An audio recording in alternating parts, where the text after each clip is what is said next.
বন্ধুরা আবারও চলে এসেছি আপনাদের সামনে একটা রেসিপি নিয়ে, সেটা হচ্ছে পাঁচমিশালি মাছ।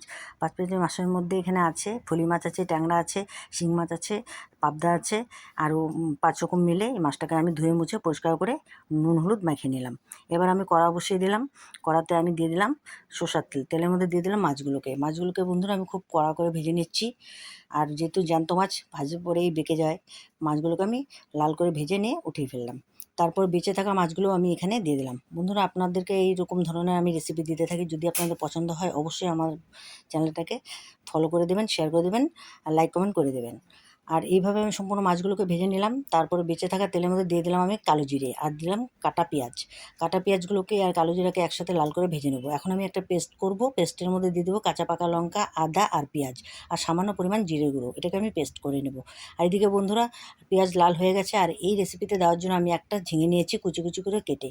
ঝিঙেটাকেও আমি দিয়ে দিলাম। তার উপর দিলাম নুন হলুদ দিয়ে ঝিঙেটাকে পেঁয়াজের সাথে মিশিয়ে নিলাম। মিশিয়ে নেওয়ার পরে এখানে আমি একটা টমেটো কেটে রেখেছি কুচি কুচি করে, সেই টমেটোটাকে আমি দিয়ে দিলাম। টমেটো আর ঝিঙেটাকে আমি ভালো করে কষে নেব। আর যে পেস্টটা করেছিলাম পেস্টটাকে আমি সুন্দরভাবে এই ঝিঙের উপর দিয়ে দিলাম। বন্ধুরা খুব সুন্দরভাবে দিয়ে দিয়েছি এটাকে। আর এটার উপর যে পেস্টটার জল ছিল সেই জলটাও দিয়ে দিলাম। তার উপর দিয়ে দিলাম আমি কাশ্মীরের লাল লঙ্কার গুঁড়ো। লাল লঙ্কার গুঁড়ো দেওয়ার পরে এখানে দিয়ে দিলাম স্বাদ মতো চিনি। এখন আমি ভালো করে ড্রাই করে নিলাম গ্রেভিটাকে। দেখুন বন্ধুরা খুব সুন্দরভাবে হয়ে গেছে। এখন এর উপর দিয়ে দিলাম জল। ঝোলের জাল যখন উঠে গেল তখন আমি দিয়ে দিলাম ভাজা মাছগুলোকে। ভাজা মাছগুলোকে দেওয়ার পরে বন্ধুরা দেখুন খুব সুন্দরভাবে হালকা গ্রেভিতে করেছি, একদম মাখো মাখো করে করেছি। আপনাদের যদি ভালো লাগে অবশ্যই ফলো করবেন।